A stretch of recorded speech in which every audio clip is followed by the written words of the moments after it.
de la Universidad Alberto Hurtado, les damos la más cordial bienvenida a este encuentro con el destacado académico Jeffrey Sachs. Nos alegra contar con su presencia esta mañana. Saludamos especialmente a quienes nos acompañan en este encuentro. Al profesor Jeffrey Sachs, nuestro invitado, a quien lo acompaña su señora Sonia Sachs, a quien también le entrego un saludo muy cordial. A nuestro rector, al secretario general, a los vicerrectores y vicerrectora, a los decanos y decanas, a nuestras académicas y académicos, funcionarias y funcionarios e integrantes de toda nuestra comunidad universitaria.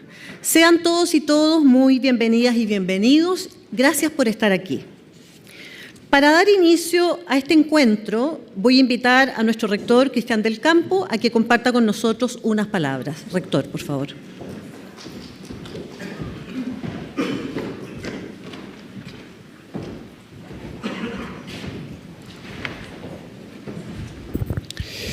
Bueno, muy buenos días a todas y a todos. Gracias por acompañarnos en esta conferencia tan importante para la universidad. Les quiero dar la más cordial bienvenida a nuestro Campus Patrimonial en una jornada que nos convoca a reflexionar sobre el presente y el futuro de nuestro mundo a 10 años, justo ahora en mayo, a 10 años de la publicación de la encíclica Laudato Si del recientemente fallecido Papa Francisco. Quiero darle especialmente la bienvenida al profesor Jeffrey Sachs y a Sonia. Jeffrey Sachs es un economista que ustedes muy bien conocen, de renombre internacional, asesor de las Naciones Unidas y defensor incansable del desarrollo sostenible y de una economía al servicio de la dignidad humana. Pero más importante aún, es autor de un libro, Macroeconomía en la economía global, que tuve que leer hace ya 34 años atrás, cuando era estudiante del curso de teoría monetaria, que dictaba el profesor Felipe Larraín, coautor del mismo libro, y a quien aprovecho de agradecer su gestión para que el profesor Sachs hoy nos pueda acompañar. Profesor Sachs, usted nos honra con su presencia y nos regala una oportunidad privilegiada para profundizar en los desafíos éticos, ecológicos, sociales y políticos que nos interpelan con urgencia, especialmente en tiempos de guerras convencionales con armamentos y soldados, de guerras modernas con tecnologías y la informática, o de guerras económicas como la arancelaria que amenaza la economía global. Todas guerras que, como siempre, terminan pagando los que menos tienen y que nada tienen que ver con ellas. Escuchábamos hace una semana el Habemus Papam y luego al primer papa nacido en Estados Unidos hablando de paz, de diálogo y de tender puentes. Este nuevo papa quiso llamarse León XIV, como una señal muy clara de seguir el camino de León XIII, el papa que inaugura a fines del siglo XIX la tradición contemporánea de la doctrina social de la Iglesia. Laudato Si se inscribe en esa tradición de pensamiento como otra encíclica social, pero da un paso revolucionario. Llama a superar un antropocentrismo moderno, autosuficiente y tecnocrático, que separa al ser humano de la naturaleza y la reduce a mero objeto de uso y descarte. El Papa Francisco sostiene que hemos distorsionado el mandato bíblico de dominar la tierra y señala que ha servido para legitimar la explotación irresponsable de la naturaleza. Laudato Si nos invita a una conversión ecológica integral, a comprender que no hablamos de dos crisis separadas, una ambiental y otra social, sino una sola y compleja crisis socioambiental. Y que no podemos separar los desafíos ecológicos de una mirada de justicia social, del cuidado de los más vulnerables y de una crítica al modelo de hiperproducción y descarte que devasta nuestro planeta. Esta conciencia ecológica ha encontrado especial eco en las nuevas generaciones. Los jóvenes nos reclaman un cambio, se lee en Laudato Si. Los jóvenes se preguntan cómo es posible que se pretenda construir un futuro mejor sin pensar en la crisis ecológica y en los sufrimientos de los excluidos.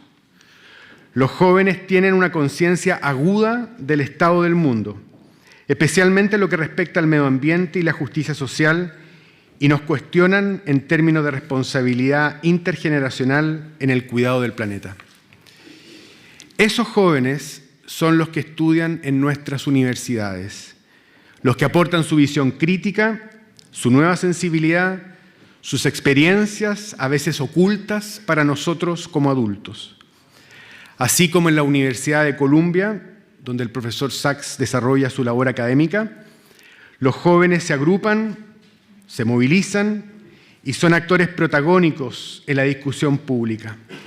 Así también en nuestra Universidad Alberto Hurtado nuestros estudiantes se agrupan y movilizan.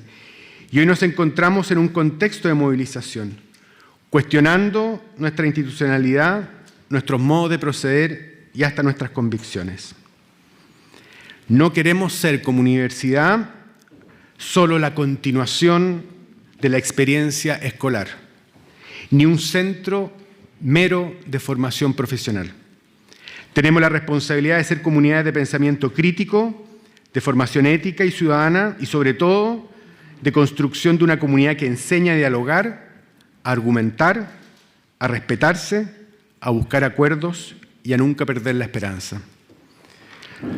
Esta conferencia, a 10 años de la publicación de Laudato Si, quiere ser una contribución al diálogo, al aprendizaje y a la renovación de nuestras vocaciones para seguir pensando, trabajando e incidiendo para cuidar este planeta que es nuestra casa común. Agradecemos sinceramente su presencia, profesor Sachs, y a todas y todos ustedes por acompañarnos.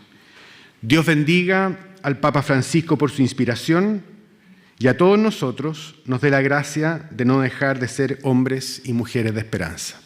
Muchas gracias.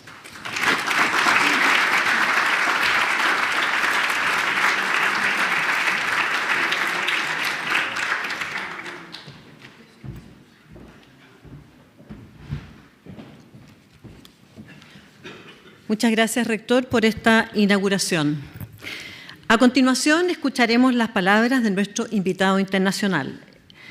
Tal como ya lo recordaba el rector, el profesor Jeffrey Sachs es académico de la Universidad de Columbia, Estados Unidos, director del Centro para el Desarrollo Sostenible y exdirector del Earth Institute en la misma institución. Es presidente de la Red de Soluciones para el Desarrollo Sostenible de la ONU, copresidente del Consejo de Ingenieros para la Transición Energética y miembro de la Pontificia Academia de Ciencias Sociales del Vaticano. Además, ha sido asesor de los secretarios generales de la ONU, Kofi Annan, entre el 2001 y el 2007, Ban Ki-moon, entre el 2008 y el 2016, y Antonio Guterres, entre el 2017 y el 2018. Profesor Sachs, lo invitamos al escenario.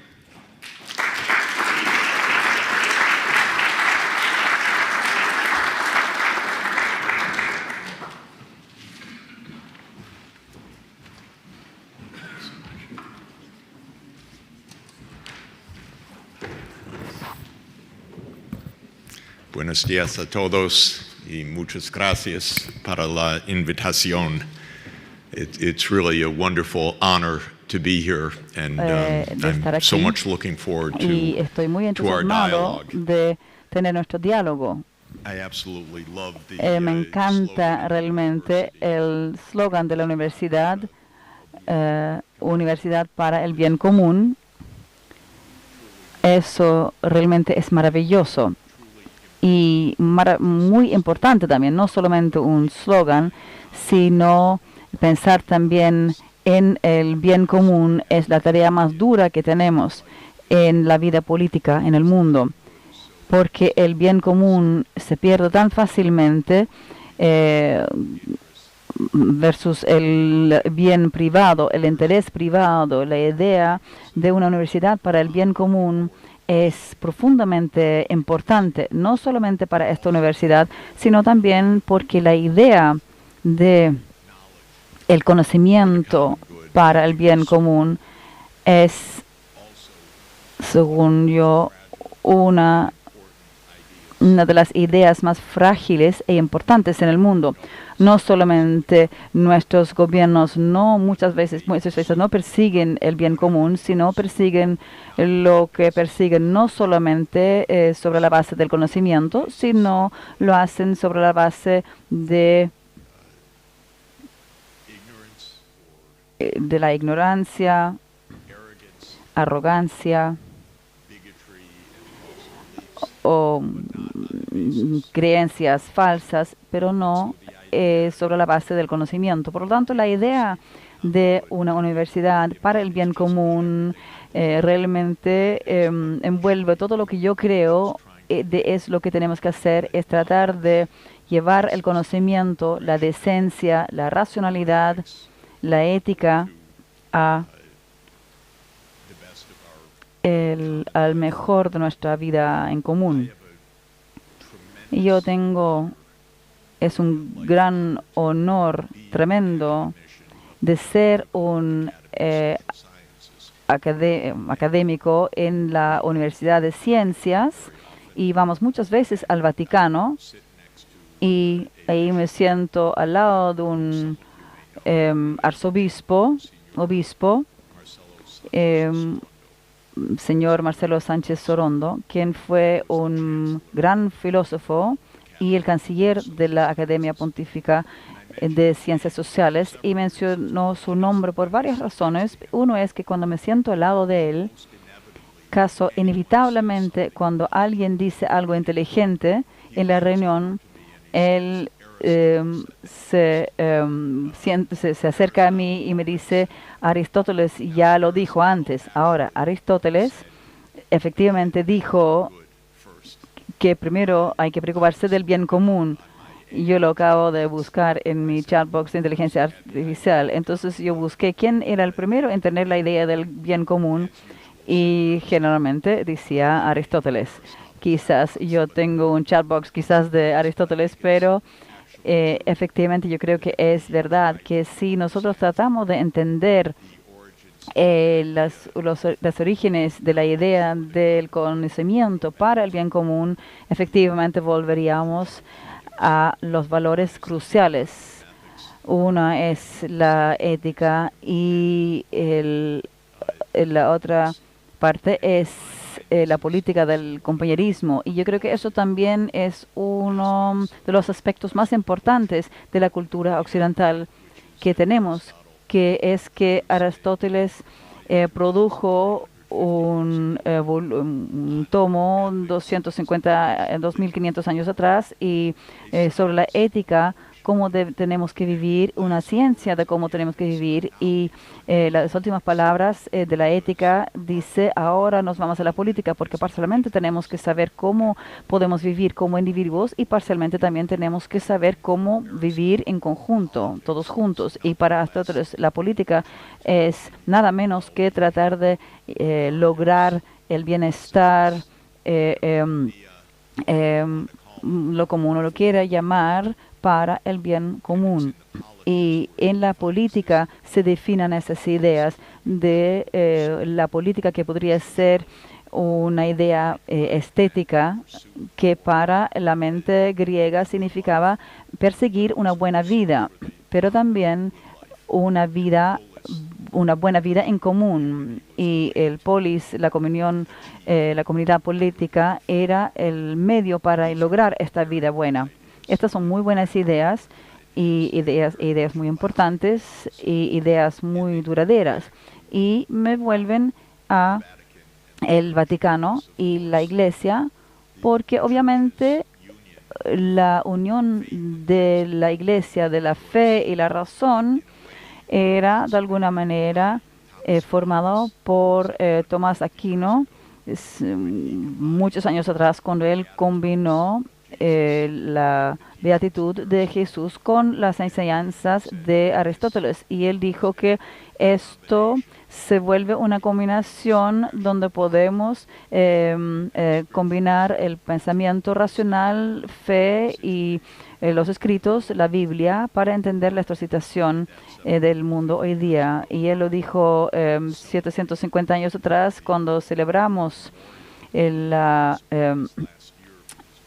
conmemoración de Tomás Aquino el año pasado, porque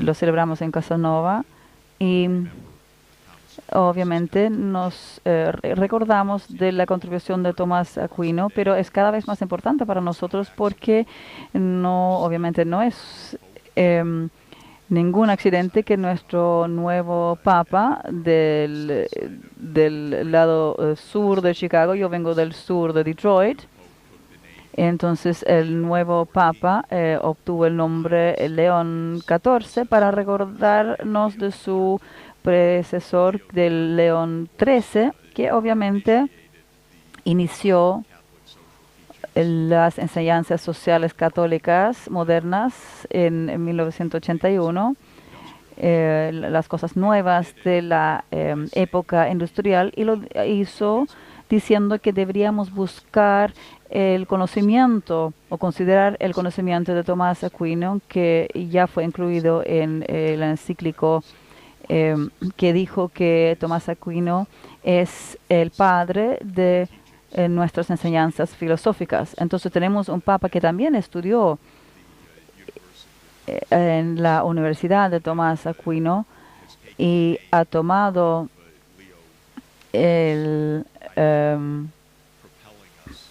la idea de que ahora el Papa los va a incorporar en las enseñanzas de la Iglesia, que yo creo que es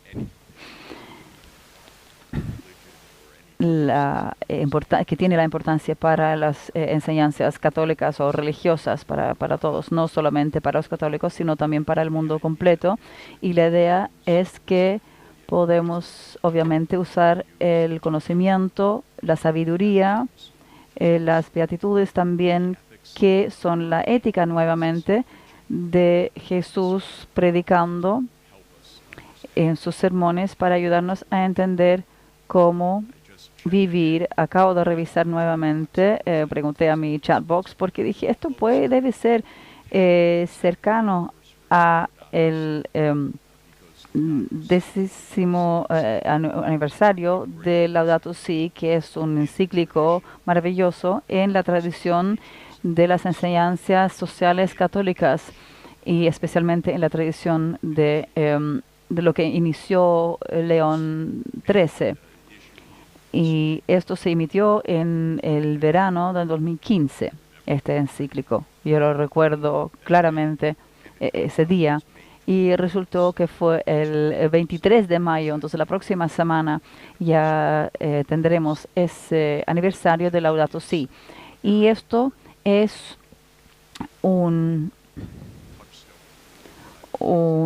piedra angular muy importante que necesitamos para salvar el mundo. Pero para decir una palabra sobre la preparación de Laudato Si, porque yo creo que eso también es una reflexión de el genio de la creencia y la razón que representa la Iglesia, que ustedes portan en el centro, en el corazón de su tradición. Laudato Si tuvo 3 años de seminarios y talleres antes que reúnen los científicos y muchos otros especialistas alrededor de la crisis ecológica. Entonces se hizo un trabajo arduo, metódico, en academias específicas reunidas que se reunieron en la Ciudad del Vaticano y la Academia de Ciencias Sociales y varias más. Y esas instituciones fueron los anfitriones de hablar en las conversaciones sobre la ecología y el cambio climático en la COP, pero estos eran conferencias científicas de presentaciones del conocimiento líder en la ciencia de cambio climático. Uno de mis colegas, James Hansen, a quien estimo como uno de los científicos, o el mejor que científico, que presentó sus últimos hallazgos. Entonces, cuando el Papa emitió su encíclico el 23 de mayo del 2015, inmediatamente los católicos conservadores en los Estados Unidos lo atacaron, porque en los Estados Unidos tenemos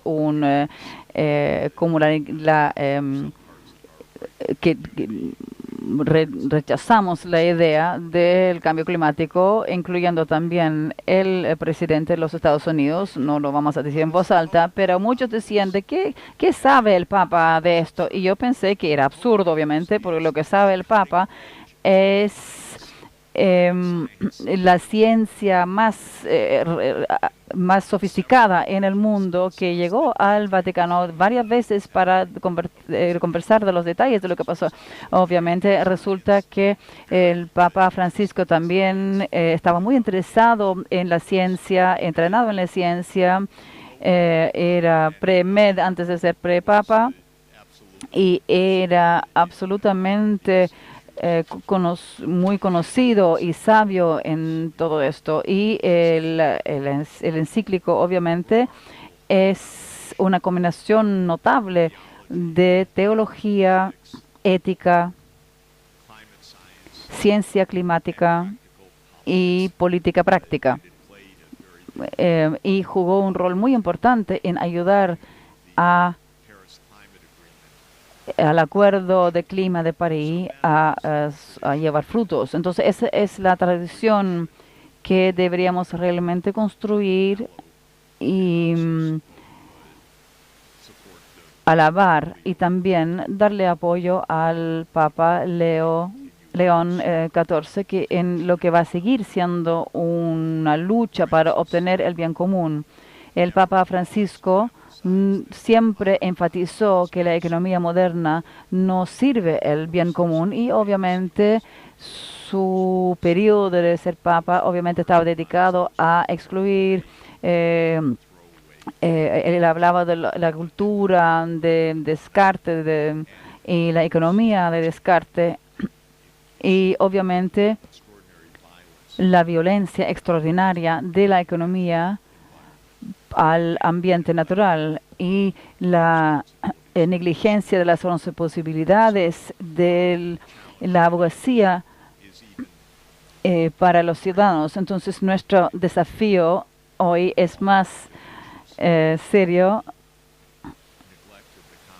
La negligencia del bien común por los sistemas políticos en el mundo, que es absolutamente se encuentra a un nivel increíble. Los Estados Unidos operan no solamente para el bien privado, sino también para el bien personal de una persona, al parecer. Tenemos una política muy personalista. Este gobernador, nuestro nuevo emperador, gobierna por decreto. Él tiene poderes y que se le adjudica todo el tiempo. Ha habido legislaciones en estos primeros 100 días de este presidente y todas las presidencias modernas, y ha habido cada vez más ordenanzas y decretos presidenciales, cada vez más. Entonces, él está gobernando por decreto, y él es una persona que da vuelta el sistema de comercio mundial, y él se mete millones y billones de dólares en sus bolsillos con criptomonedas en su nombre y a nombre de su mujer. Se fue al Medio Oriente la semana pasada. No se puede ni siquiera imaginar, aparte del hecho que recibió un presente de $400,000 para aviones y él le preguntaron, ¿lo vas a recibir? Y dice, sí, obviamente, porque es un regalo. Entonces, y eso es su idea, ¿por qué no recibir un regalo? Pero sus hijos también reciben regalos de billones de dólares en inversiones, en sus fondos de inversiones de los varios poderes en la región que él visitó. Entonces es un ambiente muy personalista, es un derrumbo de la política, que el peor que hemos tenido en la historia, pero también ha sido ya una declinación política gradual que ya lleva muchos años andando. Yo no me acuerdo qué escritor de novela escribió, que es yo creo que fue Hemingway que lo puso así, que estamos en la ruta de la bancarrota cada vez más en los Estados Unidos y esto pasó de manera muy lenta con la corrupción del sistema político y ahora ya se está yendo a pasos muy rápidos. Entonces, aquí la ilusión de del bien común se siente mucho en nuestro país, pero es la crisis grande en el mundo entero. Voy a decir algunas palabras sobre la naturaleza de la crisis y los tipos de soluciones que yo creo que por lo menos son posibles y que tenemos que perseguir.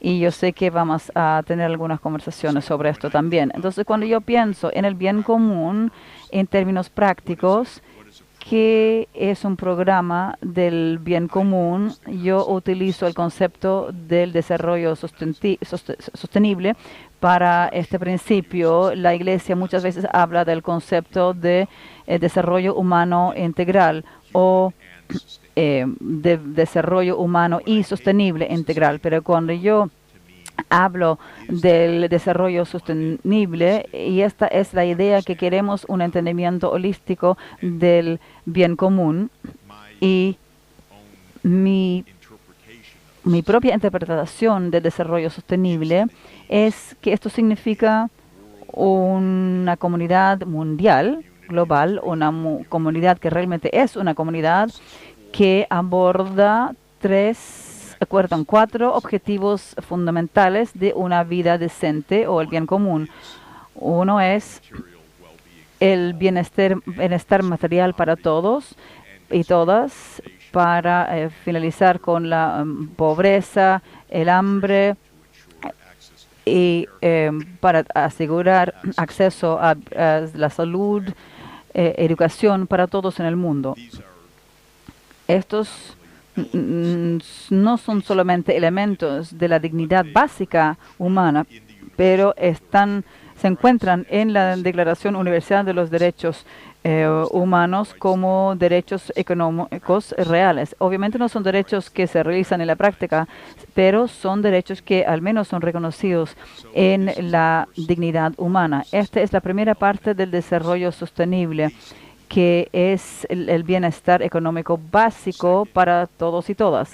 Una segunda dimensión del desarrollo sostenible es la justicia social. La justicia viene de diferentes formas, como también dicen los griegos. Tenemos justicia imperativo, administrativa, de procedimientos, y también para la idea de las ideas de desarrollo sostenible. La idea principal de la justicia es que ningún grupo, ninguna parte de la sociedad, ningún género, ni mujeres, niñas o grupos de minoría o pueblos indígenas deberían quedar atrás en el bienestar básico.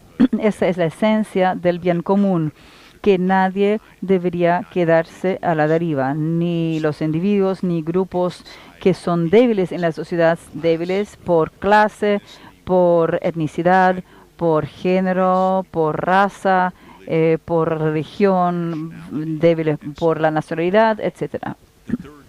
La tercera dimensión del desarrollo sostenible es la sostenibilidad ambiental, que fue el foco de Laudato Si, obviamente.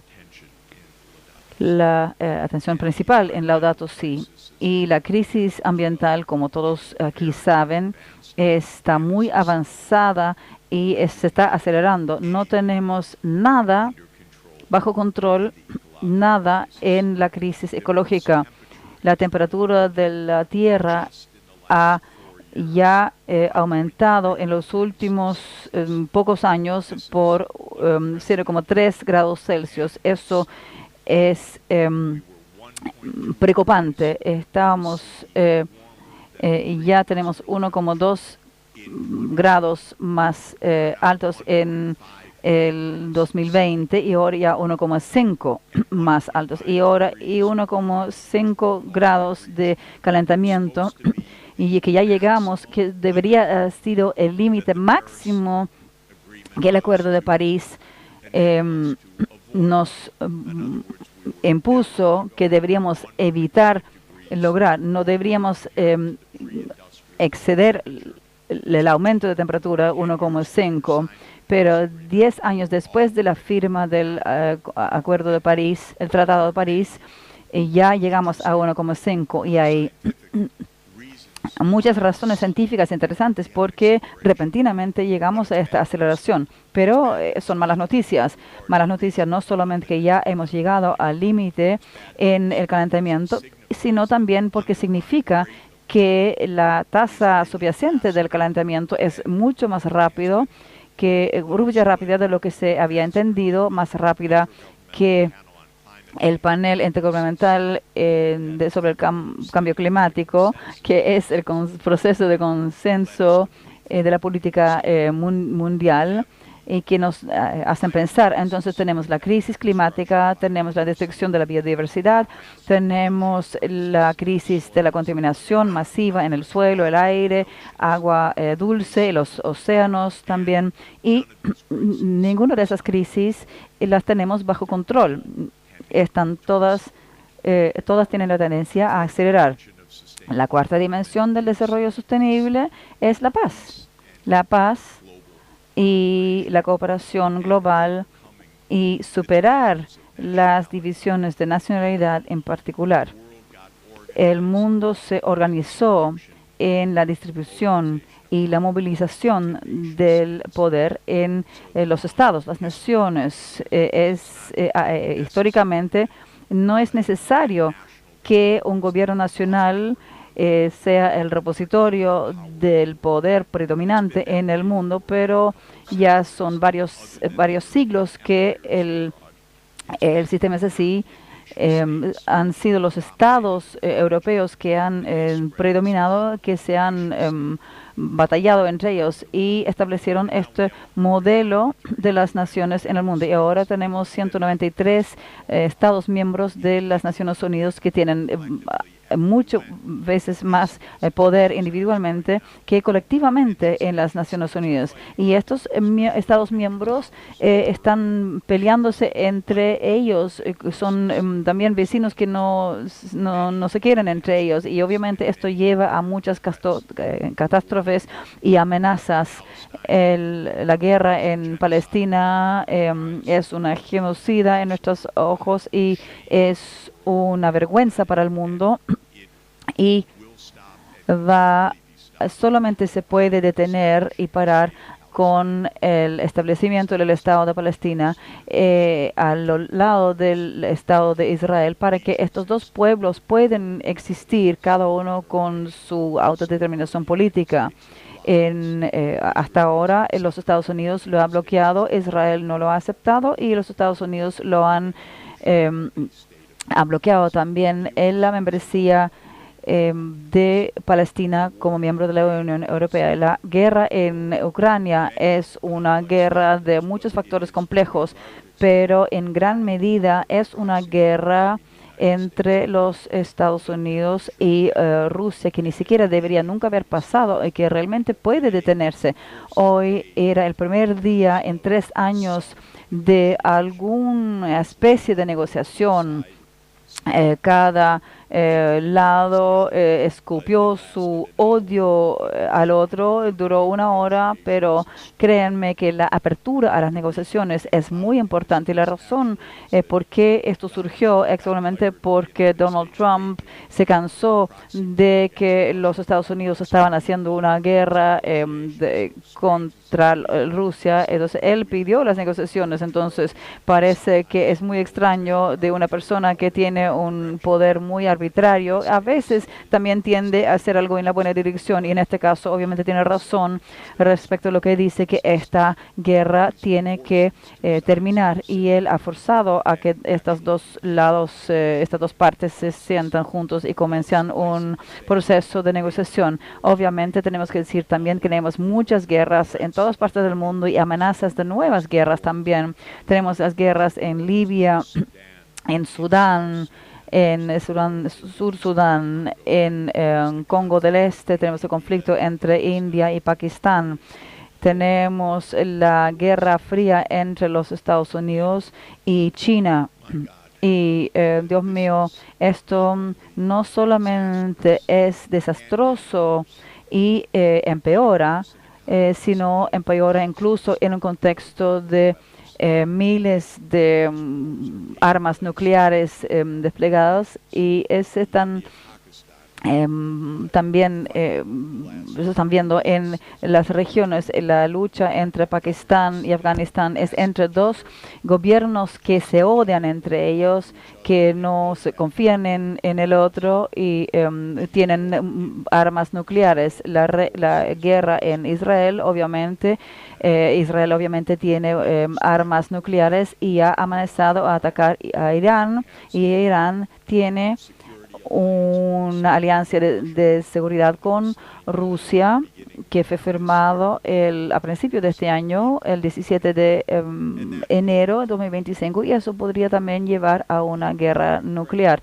La guerra en Ucrania podría escalar hacia una guerra nuclear, porque hasta ahora y es casi imposible de entender, pero los británicos y los Estados Unidos están en realidad activamente atacando Rusia, no solamente mediante el mandato de Ucrania, sino son los sistemas de misiles de los Estados Unidos que están entregando y dirigiéndose a que los ucranianos siempre pueden decir: apretamos este botón, y entonces los Estados Unidos están realmente atacando a Rusia. Trump no lo paró. Llegamos muy cerca a la guerra nuclear a finales del 2022 y podemos llegar a estar ahí nuevamente. Entonces, esta cuarta amenaza del desarrollo sostenible, la paz, no solamente es el objetivo perenne, sino, y como dijo Jesús, benditos los que hacen la paz. Y esto lo hemos visto en la existencia humana, pero ahora con las armas nucleares lo hace tanto más urgente que abordamos estos temas. Entonces, el bien común para mí es el desarrollo sostenible. Esto significa decencia económica, social, política, geopolítica, seguridad, atención realizada de manera íntegra, para que no estemos tratando de levantar PIB solos y tomando un objetivo sin tomar en cuenta el objetivo ambiental, o quizás una innovación en el complejo industrial. El desarrollo sostenible significa que tenemos que entender nuestra situación de manera íntegra y abordar el bien común de manera íntegra en dos sentidos fundamentales. Uno, que esto es transversal en dimensiones ambientales, sociales, económicas y geopolíticas, y que se ve a escala global, porque realmente estamos atrapados en la cuestión del bien común a escala global. Nada se puede lograr en escala nacional en ninguna parte para la seguridad si no abordamos la escala global también. Entonces, déjeme agregar una cosa y después les voy a dar acceso a eso para ver qué tenemos que hacer. Pero recuerdan que el Papa Francisco, su segundo encíclico muy importante, en 2013, Fratelli Tutti, era para mí realmente como la conexión con Laudato Si. Laudato Si es el encíclico sobre la protección de la naturaleza, responsabilidad y el final de la economía desechable. Fratelli Tutti es la lección y el conjunto para hacer la conexión con el otro encíclico. El encíclico Fratelli Tutti se trata de encontrar al otro con respeto, tratar al otro con respeto. Y comienza con este evento 700 años atrás, ahora 706 años atrás, de hecho, cuando Francisco de Asís fue a la lucha de la quinta cruzada para ir en paz con Al-Kamil Amali, que era el líder de las fuerzas musulmanes en la quinta cruzada en Egipto, y Francisco de Asís entró al campo musulmán y él fue llevado a una ascensión de toda la noche con el sultán y hablaron sobre la geología toda la noche. Francisco no logró convertir al sultán, eso era su esperanza, pero al mismo tiempo el sultán no ejecutó a Francisco y le dio el paso seguro en la otra dirección, lo escortó de vuelta a las fuerzas cristianas, y esto se convirtió para Francisco en el ejemplo del encuentro con el otro, el encuentro en términos de fe, de confianza, que uno podría seguir con su vida, y también el encuentro en una misión de paz. Y sigue realmente sorprendente para mí que Fratelli Tutti obviamente está también dirigido a la mosquita y la universidad, con el que Papa Francisco tenía una relación muy cercana en la búsqueda de la paz. Entonces, hoy necesitamos perseguir activamente el bien común como nuestro enfoque central, y para entender que eso opera en nuestras sociedades, que opera en nuestras regiones vecinas a nivel regional y que opera a nivel global. Y como he enfatizado, estamos lejos de esa asunción y ese punto. Como tienen que saber que el más poderoso en términos de poder de influencia de ideologías en el Estados Unidos es justamente lo opuesto del bien común. La ideología más poderosa es libertariana, y eso significa que yo soy un individuo, yo estoy solo, no tengo que tomar en cuenta a otros, tú tienes tus propios problemas, tu propia libertad, tú haces lo que tú quieres y yo hago lo que yo quiera. Y esto en realidad es una visión ideológica y tiene raíces muy profundas. También el pensamiento imperial británico no viene de nada, viene de Thomas Hobbes, John Locke, de David Hume, quien se rebeló contra Aristóteles. Aristóteles dijo: en tu vida tienes que poner tus emociones bajo el control de la razón. Eso es la idea griega nuclear del control. Y Hume dice que la razón tiene que ser el esclavo de las pasiones. Entonces él pone el deseo y la pasión como el punto de partida, y la razón sirve perseguir los goles, los objetivos personales, y obviamente es lo opuesto del bien común, pero eso es parcialmente lo que estamos enfrentando. Estamos enfrentando una idea ideológica, es una ideología muy poderosa, es una idea anglosajona, porque todo lo que hacen los Estados Unidos lo aprendimos de los británicos, y los británicos enseñaron a los estadounidenses las lecciones del imperio y de libertad, sobre todo. No necesariamente estamos en contra de la libertad, sino la libertad con responsabilidades es muy diferente al libertarianismo, y nosotros nos hacemos la distinción en los Estados Unidos en esta filosofía dominante, que la filosofía dominante es tú estás por ti solo, y nosotros tenemos ella era talentosa, pesada y no muy profunda, una escritora de novelas, que Rand, que ella escribió novelas sobre el egoísmo, y tienes que pensar, tú eres por ti solo, y eso, y no tienes que retenerte, y eso fue el texto favorito para muchos estudiantes en la universidad, y también para los multimillonarios de Silicon Valley, y la idea que tenían que simplemente percibir sus miles de millones, y eso es lo que estamos enfrentando un concepto, una idea que son equivocadas y peligrosas, y van en contra del bien común.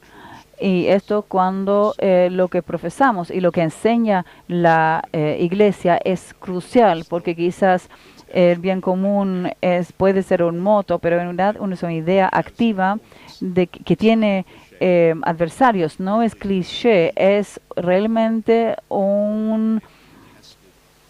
una idea poderosa, importante, contestada, que no tenemos como el centro de la política de los Estados Unidos. Entonces, ¿qué tenemos que hacer? Déjeme decir algunas palabras sobre eso.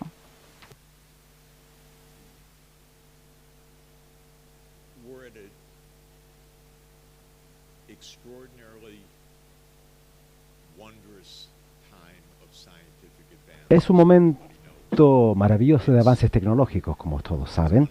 Es increíble, de hecho, cómo avanza la ciencia todos los días. En la actualidad, enormes innovaciones, y no es solo la ciencia, sino que la tecnología también, que vives por la ciencia o utiliza la ciencia o la ciencia de la computación, todas las revoluciones digitales de inteligencia artificial que a la vez está revolucionando casi cada área de conocimiento. Y todo esto significa que a nivel práctico, que hay soluciones prácticas también para abordar todas estas atrocidades que enfrenta la humanidad, y sin heroísmo. Podemos vivir en un mundo de riqueza, pero también permitiendo que todas las comunidades más vulnerables y partes del mundo que tengan lo básico de infraestructura, acceso a servicio energético, también a servicios digitales, servicios públicos, por supuesto la salud, la educación, etcétera. Y ese empoderamiento efectivamente terminaría con la pobreza. Podemos abordar los desafíos ecológicos también, en la cual se enfocó Lotato. Sabemos que la transición energética en este país, por ejemplo, se está tornando un tema muy importante, y a la potencia solar, que hay un enorme desierto que pudiese entregar energía a este país y a muchos países de Latinoamérica, solamente utilizando el desierto de Atacama. Y el costo de esto ha bajado durante los últimos 20 años. Es solamente 1% de lo que era hace 20 años. Así que el conocimiento de cómo detener o reducir el cambio climático, o sostener los alimentos en el mundo y que los niños puedan educarse, y cómo promover la salud, todas esas cosas Requieren universidades, investigadores, aplicaciones, también estudios, requieren desarrollos prácticos también. Pero nada de esto es un misterio. Todas estas cosas son básicamente cosas que sí se pueden resolver.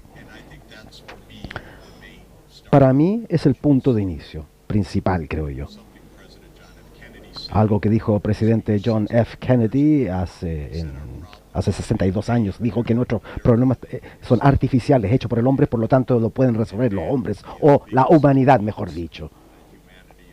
Y la humanidad pareciera que ser algo que no se puede resolver, pero es el punto inicial, creo yo, como dijo John F. Kennedy.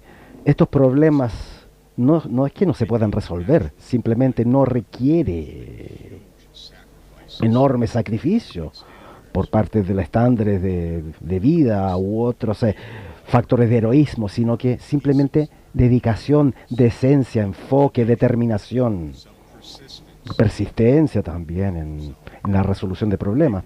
Requieren también tres cosas muy importantes que me gustaría mencionar para concluir. Primero, todas estas cosas se pueden resolver, pero no son problemas fáciles de resolver, sino que complejos.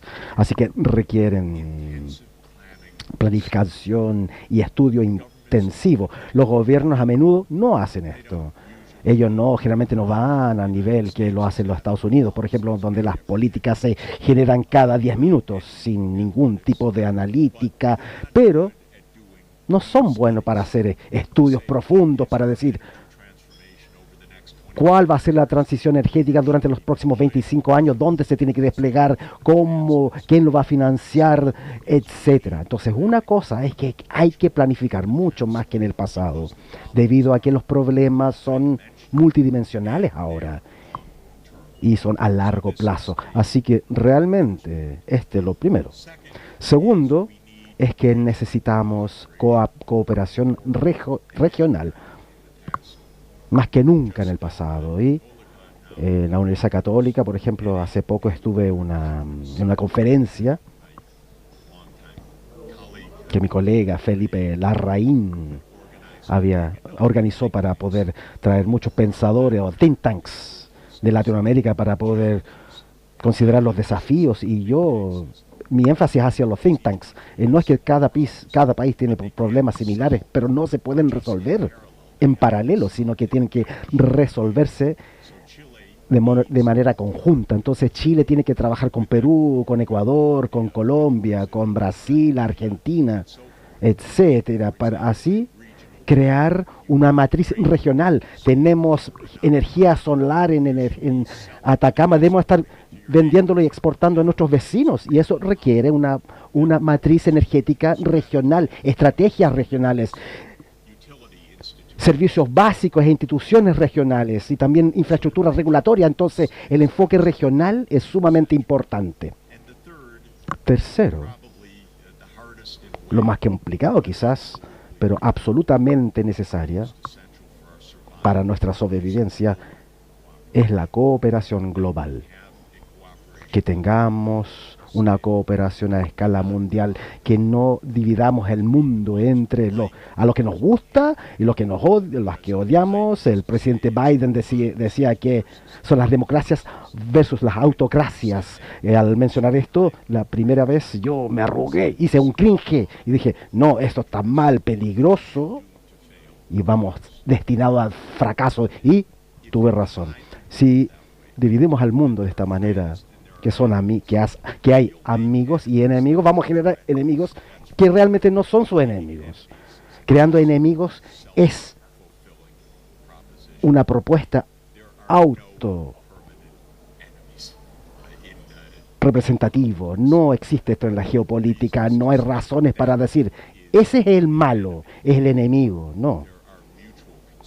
Hay preocupaciones mutuas, claro, hay dilemas de seguridad, claro, hay malentendidos entre los países. Mi experiencia propia, porque soy un economista internacional, que cuando no estoy en un avión volando de aquí para allá o en el aeropuerto, mi tiempo lo paso en cualquier parte del mundo, aparte de en mi ciudad, en la ciudad de Nueva York. Tuve la oportunidad de ver el mundo desde diferentes puntos de vista y para hablar con los líderes en diferentes partes del mundo también, y muy frecuentemente. Así que recientemente estuve en Beijing con los líderes chinos, he estado en la India, en Nueva Delhi con el primer ministro ahí,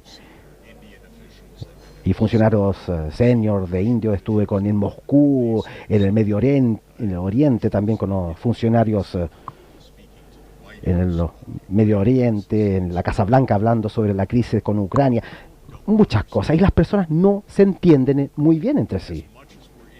Aunque estamos interconectados, no nos estamos comunicando. Realmente no es un logro hablar con la otra parte. No deberíamos esperar 3 años para sostener una reunión, como si este fuera algo que tiene que esperar 3 años. Todos los días yo ofrezco mi cuenta Zoom a presidente Biden, para que hable con sus contrapartes, con presidente Putin, haga lo que dijo el Papa. Ellos no se comunican, no hay comunicación. Necesitamos ayudar a las estructuras políticas que realmente generen estos puentes, estos vínculos. Las universidades son excelentes creadores de vínculos. La primera universidad global y su red, la primera red de conocimiento global, fueron los jesuitas. Teníamos la red en todas partes. Aún lo tienen. Utilícenlo, pero de manera efectiva. Muchas gracias.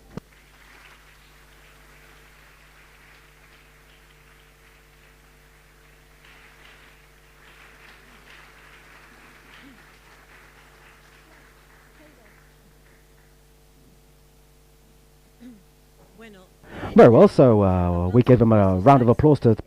Queremos agradecerle esta interesante reflexión que ha compartido con nosotros a partir de este concepto del bien común, que es parte del lema de nuestra universidad, y nos ha hablado del desafío del desarrollo sostenible, ¿no es cierto?, ambientalmente sostenible, con justicia social, con paz, y 2 conceptos como parte de la estrategia o de la solución, ¿no es cierto?, la cooperación a nivel regional y mundial.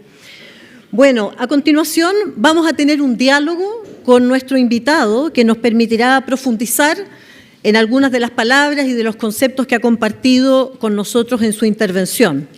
Para ello, invito a pasar adelante a la profesora Macarena Rodríguez, quien sostendrá una conversación con el profesor Sachs. Macarena, por favor, te invito a pasar. Voy a presentarla también a Macarena a quienes de ustedes que no la conocen.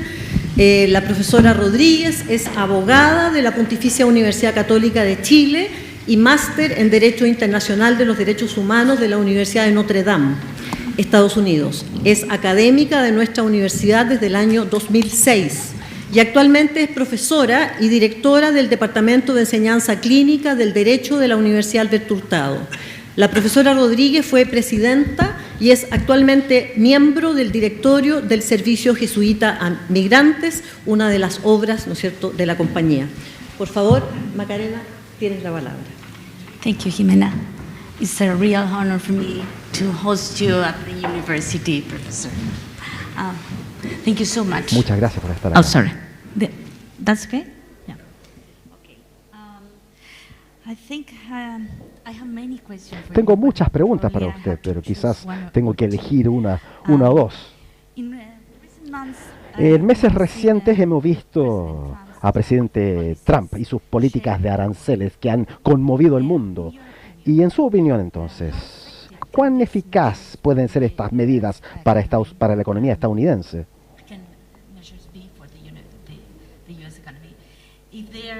Quisiera saber si no son tan eficientes o efectivos que uno cree. ¿Qué quiere lograr Trump con estas medidas, cree usted? ¿Y cuáles son las motivaciones subyacentes u objetivos subyacentes en sus decisiones? Y finalmente, ¿cree usted que esta guerra de aranceles va a continuar en el mediano plazo? ¿Habrá acuerdos significativos con China quizás? Trump representa a muchas fuerzas en Estados Unidos, muchos poderes y muchas ideas personalizadas de su tipo de gente. Tenemos que entender el contexto también de lo que representa. Por supuesto, su lema es que Estados Unidos sea potencia nuevamente. Entonces, la idea de MAGA, esto, Make America Great Again, MAGA en acrónimos, es una idea muy nacionalista, tremendamente nacionalista. El primer punto es que no está pensando en el bien común global, para nada. Quizás está profesando hablar sobre los intereses nacionales, más que nada. Por supuesto, no piensa en el interés nacional porque la cuestión es, ¿qué es Estados Unidos para él?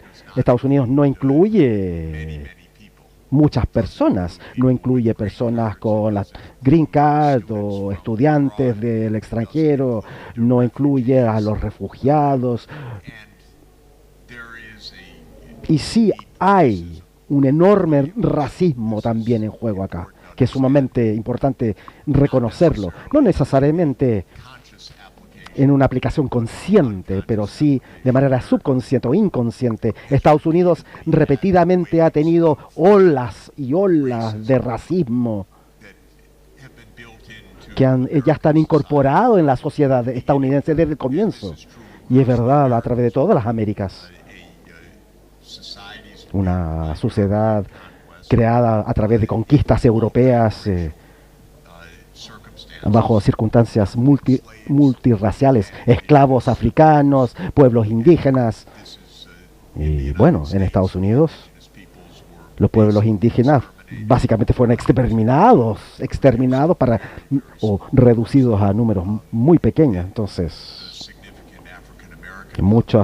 la población afroamericana también, que es muy grande, pero como una sociedad de migrantes, diferentes grupos etarios y, de razas y de etnias, desde el comienzo. Estoy pensando en 1850, por ejemplo, por ahí.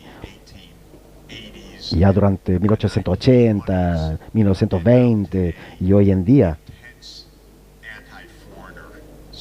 Hay un sentimiento anti-extranjeros, anti-China, por ejemplo. Esto se remonta hace mucho tiempo en Estados Unidos.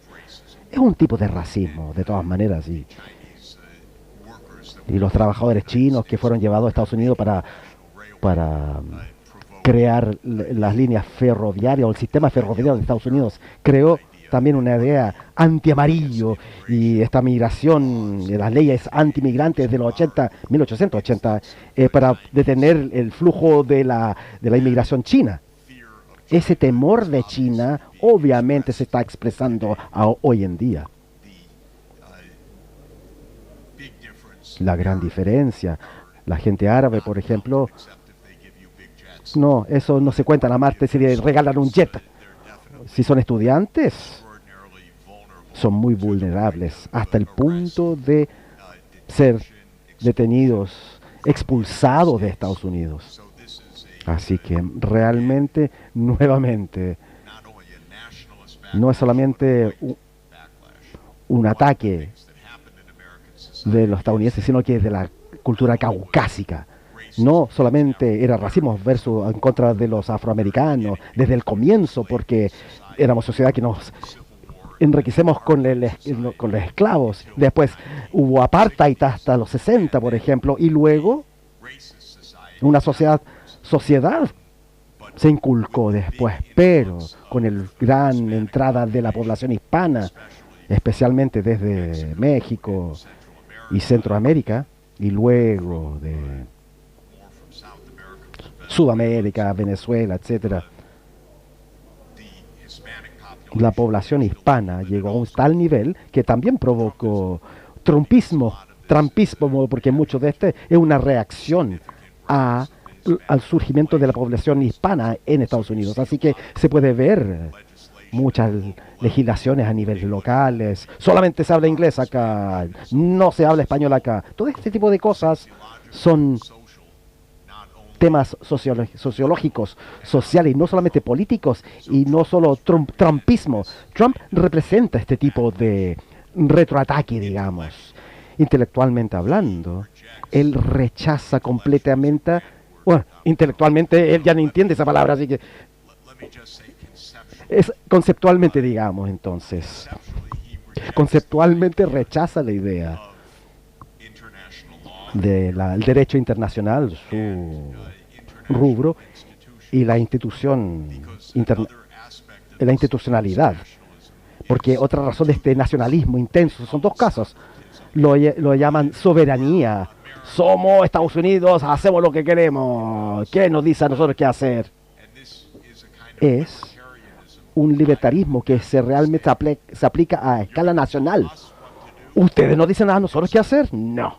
Así que Estados Unidos jamás firma tratados de las Naciones Unidas. Ya no, ya. Y las Naciones Unidas, si quiere hacer algo que ya está comprobado a mucha de la clase política estadounidense, no lo van a hacer, porque si el resto del mundo lo quiere, entonces nos quieren engañar a nosotros, nos quieren afectar a nosotros, es una cosa en contra de nosotros. Es otra cosa, esta idea de soberanía. Y otra parte es ideas antiglobalistas. Los globalistas van a escuchar eso siempre, globalismo y los globalistas, pero yo ni siquiera sé qué significa eso. ¿A qué se refieren con eso? Podría ser diferentes cosas. Una cosa con la cual sí estoy de acuerdo, y nadie a nivel global debería dictar la cultura o las instituciones políticas de otro país o de otra parte. Entonces, eso sí, es una parte de lo que antiglobalismo que entiendo, pero otra parte es que, otro factor es que cualquier persona que le guste las Naciones Unidas, como a mí, esa persona es un globalista y piensan que de alguna forma vamos a, no sé, a obedecer a las Naciones Unidas solamente, y saber que hay desafíos globales que requieren la polis de Aristóteles a nivel global o el bien común a nivel global está completamente negada. Una de las razones de por qué el cambio climático fue negado por Trump, o está negado, es porque es tan inconveniente, porque si fuera cierto, el enfoque político sería afectado por completo, porque significa uno tiene que estar de acuerdo con otro sobre algo en particular. Entonces mejor decir, no existe, no es un problema, en vez de decir, no vamos a resolver esto. Esa es la razón de por qué Trump está opuesto a abordar el tema de la crisis climática, porque requerirá cooperación. Es mejor salirse del Tratado de París como lo hizo. Y Estados Unidos lo va a hacer. Así que cuando uno se pregunta, ¿qué significa Trump? Él significa un tipo de retroataque en contra del mundo, casi todo el mundo. Y esa es la realidad de las cosas. Ahora, ¿por qué está sucediendo? Yo creo que a nivel más profundo, Estados Unidos estuvo a cargo del mundo por mucho tiempo y ahora no lo puede hacer. Entonces, eso se considera tanto como una manera neurótica, como crisis, y lo considera como algo súper injusto, porque nosotros no somos dominar el mundo. No se trata de Estados Unidos solamente, estamos hablando de Europa y Estados Unidos. Europa, de cierta forma, ya está acostumbrado a no dominar el mundo ya por décadas, pero solía hacerlo. Y aún quieren en realidad. Merz y Van der Land les gusta dictar a ellos todas las cosas. Entonces la verdad es que Estados Unidos y Europa son 300 millones y tanto, Europa 400 y tantos millones de personas. Estamos hablando como 800 millones de personas en total, una décima parte de la población mundial. Y sí dominaron el mundo durante 2 siglos, y aún quieren hacerlo, en su forma. Trump no le gusta Europa, no. Nosotros dominamos el mundo, eso dice Trump. Pero por cierto, uno se da cuenta que Estados Unidos no domina el mundo, así que está aceptando que deberíamos dividir la cancha. Rusia tiene su parte del mundo, China su parte del mundo, Estados Unidos su parte. pero no bajo reglas, sin derecho internacional, sin justicia o reciprocidad, sin responsabilidad, sin regulaciones, pero con poder. Y eso es lo que representa él. Ahora, ¿puede funcionar? Claro que sí. Es totalmente loca la idea. Ahora las políticas, las pólizas de arancelaria duró 3 días básicamente. Y luego el mercado financiero comenzó a volverse loca y su asesor llamado, no debería decir, es el imbécil de... No, fueron políticas imbéciles. No, mi esposa me está diciendo que no diga esas cosas. No, asesor de políticas, David Navarro, que dice tener un doctorado de mi departamento, de hecho. Pero yo no lo recuerdo para nada. Por cierto, no creería que este sería el caso. Pero de todas maneras, él es un proteccionista. Y cuando no estaba en la Casa Blanca por un par de días, llegaron otras personas más sensatas y hablaron con Trump y hicieron que detuviera la mayoría de sus aranceles de reciprocidad. Pueden detener a China durante 6 semanas, quizás.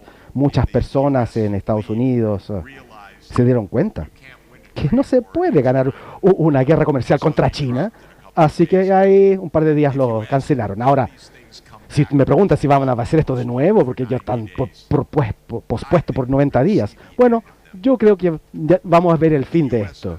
Estados Unidos no tiene no puede prestar atención por más de 2 días. Entonces, 90 días ya.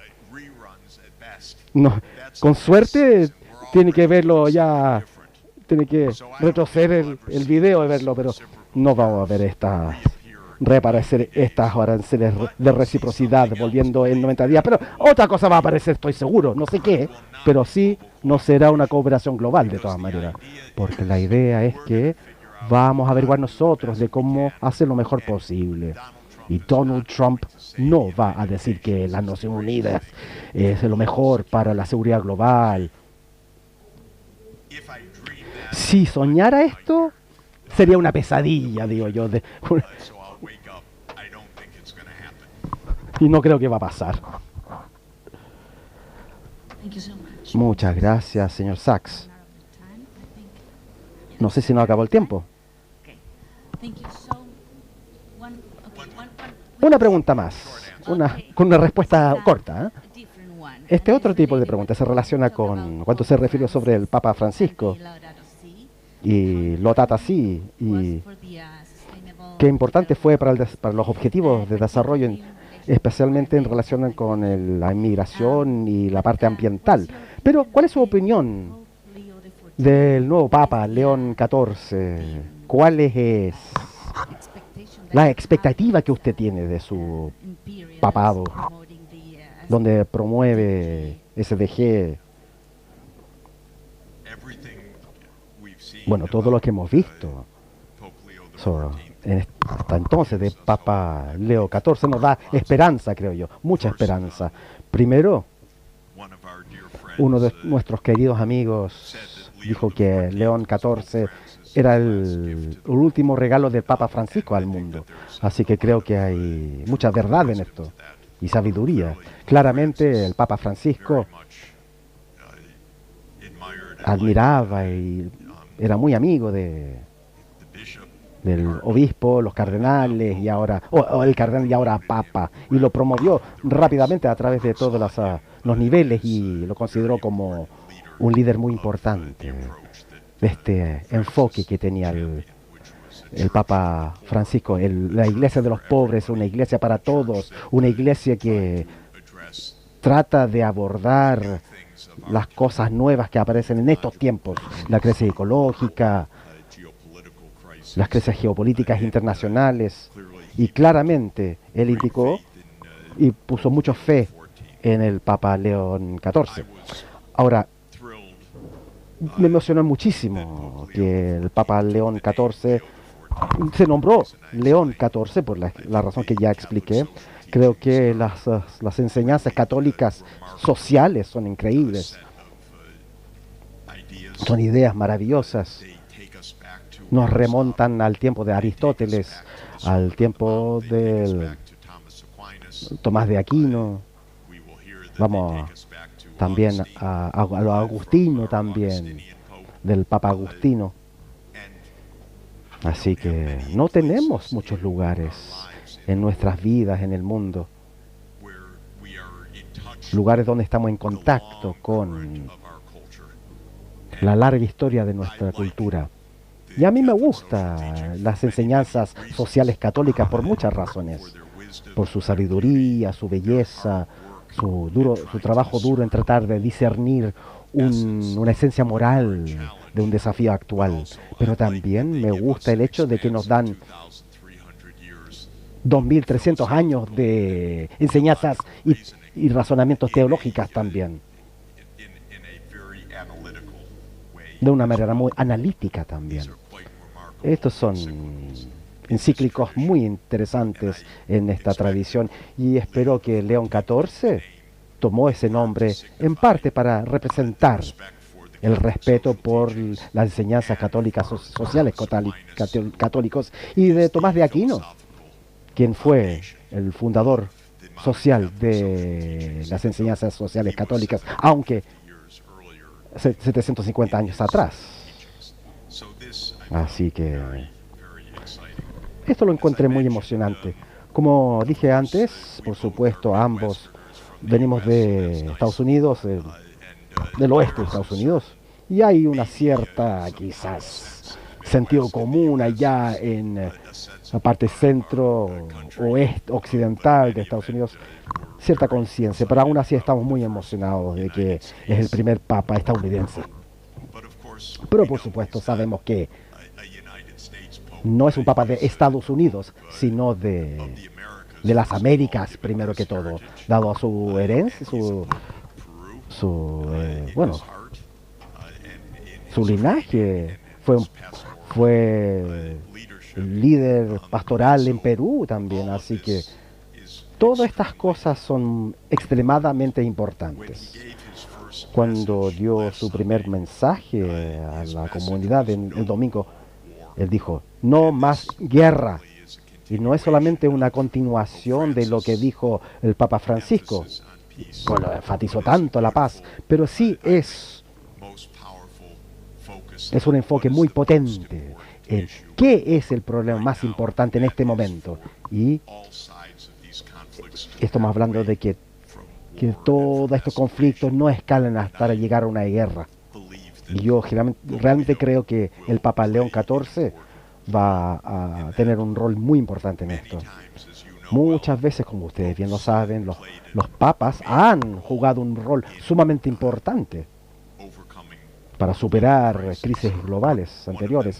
Uno de ellos que estudié en algún momento fue 1963, cuando el Papa Juan XXIII, Pachamanteras, ahí fue en medio de la Guerra Fría y de la crisis de misiles de Cuba. Entonces, realmente fue muy importante para el desarrollo subsecuente de negociaciones de paz entre la Unión Soviética y Estados Unidos.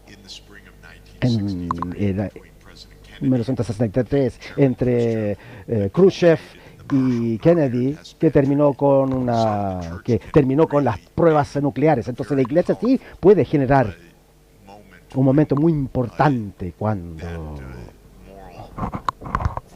con esa voz moral se expresa, y también cuando se argumenta. Y yo creo que, por último, él tiene una hermosa voz también. Su madre cantaba maravillosamente, pero cuando cantó el domingo y escuchamos su voz, también fue muy buena noticia también.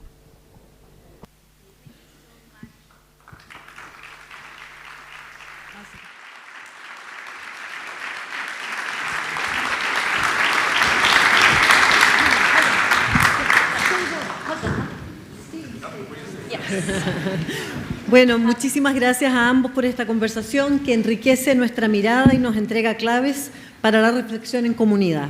Le pedimos a nuestro rector que suba al escenario para que, junto con la profesora Rodríguez y a nombre de la universidad, le entreguen a Jeffrey Sachs un presente de parte de todos nosotros en agradecimiento por su visita y participación el día de hoy.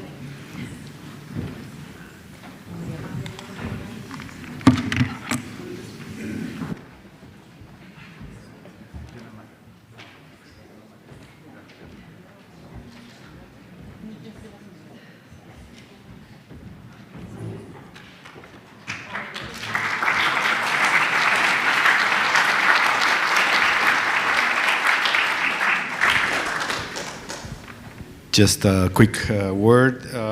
Abrazo rápido. Jeffrey, this es el libro que se llama Moralidad Social y aquí recopila muchos de los trabajos o obras más importantes que Alberto Hurtado escribió, redactó durante la primera mitad del siglo XX. Y es mucha tradición, es una doctrina muy importante desde nuestra iglesia, así que espero que le guste.